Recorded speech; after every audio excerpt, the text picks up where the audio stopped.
ওয়াশিংটনে নৈশভোজে গুলির ঘটনায় আটক ব্যক্তি মাসের সেরা শিক্ষক হয়েছিলেন। যুক্তরাষ্ট্রের ওয়াশিংটনে হোয়াইট হাউজের সংবাদদাতাদের নৈশভোজে গুলি করার ঘটনায় সন্দেহভাজন ব্যক্তির পরিচয় শনাক্ত করেছে আইন শৃঙ্খলা রক্ষাকারী বাহিনী। তার নাম কোল টমাস অ্যালেন। তার বয়স ৩১ বছর। তিনি যুক্তরাষ্ট্রের ক্যালিফোর্নিয়া অঙ্গরাজ্যের বাসিন্দা। সংশ্লিষ্ট দুটি সূত্র সিএনএন-কে এসব তথ্য দিয়েছে। ওয়াশিংটনে হিলিটন হোটেলে হোয়াইট হাউস করেসপন্ডেন্টস অ্যাসোসিয়েশন গতকাল শনিবার ওই নৈশভোজের আয়োজন করেছিল। মার্কিন president Donald Trump, first lady Melania ও তার মন্ত্রিসভার সদস্যরা সেখানে উপস্থিত ছিলেন। হঠাৎ সেখানে গুলির শব্দ পাওয়া যায়। ট্রাম্প, মেলানিয়া ও মন্ত্রী পরিষদের সদস্যদের দ্রুত নিরাপদে সরিয়ে নেওয়া হয়। ঘটনার পর ট্রাম্প সামাজিক যোগাযোগ মাধ্যম ট্রুথ সোশ্যালে সন্দেহভাজন ব্যক্তির একটি ছবি প্রকাশ করেছেন। সেখানে ওই সন্দেহভাজনকে খালি গায়ে মাটিতে উপুড় হওয়া অবস্থায় দেখা যাচ্ছে।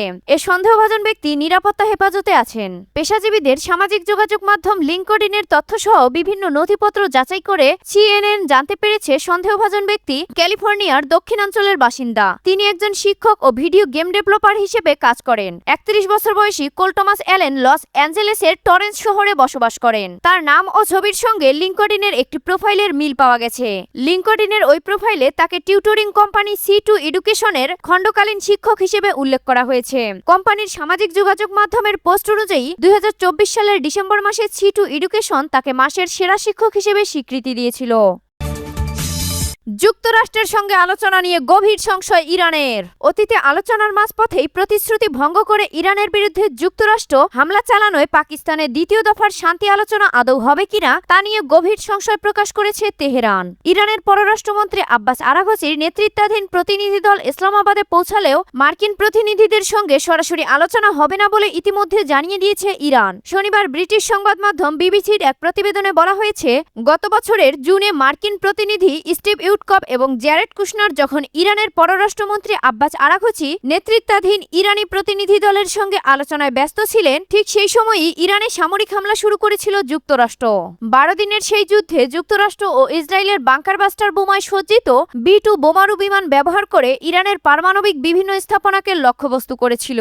তারপর থেকেই যুক্তরাষ্ট্র বলছে ইরান পুনরায় তাদের পারমাণবিক কর্মসূচি গড়ে তোলার চেষ্টা করছে এবং পারমাণবিক অস্ত্র বহনে সক্ষম ক্ষেপণাস্ত্র তৈরি করছে।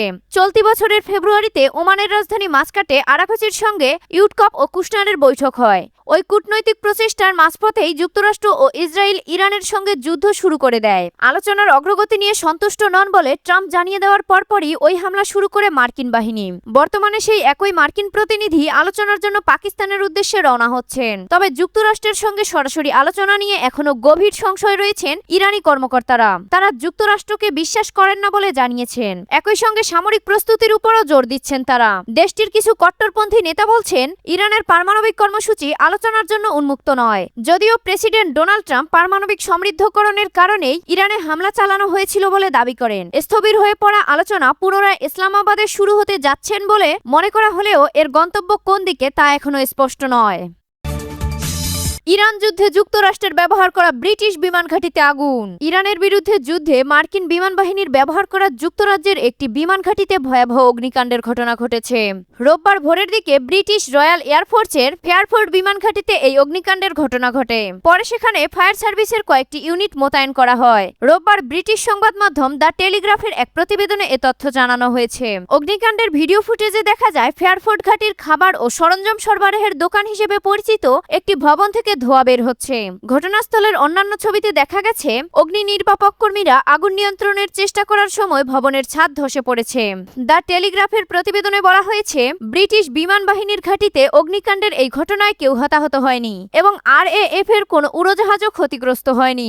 একটি পুরনো ও পরিত্যক্ত ভবন থেকে আগুনের সূত্রপাত হয়েছে বলে ধারণা করা হচ্ছে। তবে অগ্নিকাণ্ডের এই ঘটনায় মার্কিন বিমান বাহিনীর কি পরিমাণ ক্ষয়ক্ষতি হয়েছে তা এখন পর্যন্ত জানা যায়নি। গ্লুচেস্টারশায়ার ফায়ার অ্যান্ড রেস্কিউ সার্ভিসের একজন মুখপাত্র বলেছেন, আমরা ফায়ারফোর্ড এলাকায় একটি বাণিজ্যিক ভবনে লাগা আগুন নিয়ন্ত্রণে কাজ করছি। আগুনের ধোঁয়ার কারণে স্থানীয় বাসিন্দাদের ঘরের দরজা জানলা বন্ধ রাখার পরামর্শ দেওয়া হচ্ছে। মধ্যপ্রাচ্যে যুদ্ধ শুরু হওয়ার পর গত মার্চ মাসে ব্রিটেনের সরকার ইউলশায়ার সীমান্তের কাছে ওই সামরিক ঘাঁটিটি মার্কিন বিমান বাহিনীকে ব্যবহারের অনুমতি দেয়। ইরানের বিরুদ্ধে প্রতিরক্ষামূলক অভিযান পরিচালনার জন্য মার্কিন বোমারু বিমান মোতায়েনে ওই স্থাপনাটি ব্যবহৃত হচ্ছে। ব্রিটিশ সরকারের ওই সিদ্ধান্তকে যুক্তরাষ্ট্রকে অনেকে স্বাগত জানালেও এর বিরুদ্ধে প্রতিবাদও হয়েছে। গত শনিবার ঘাঁটির সামনে প্রায় 200 মানুষ জড়ো হয়ে বিক্ষোভ প্রদর্শন করেন। বিক্ষোভকারীদের হাতে থাকা প্লাকার্ডে লেখা ছিল, ইরানের বিরুদ্ধে কোনো যুদ্ধ নয়, ব্রিটিশ ঘাঁটি থেকে যুক্তরাষ্ট্রকে হটাও এবং ট্রাম্পের প্রাণঘাতী যুদ্ধ বন্ধ করো।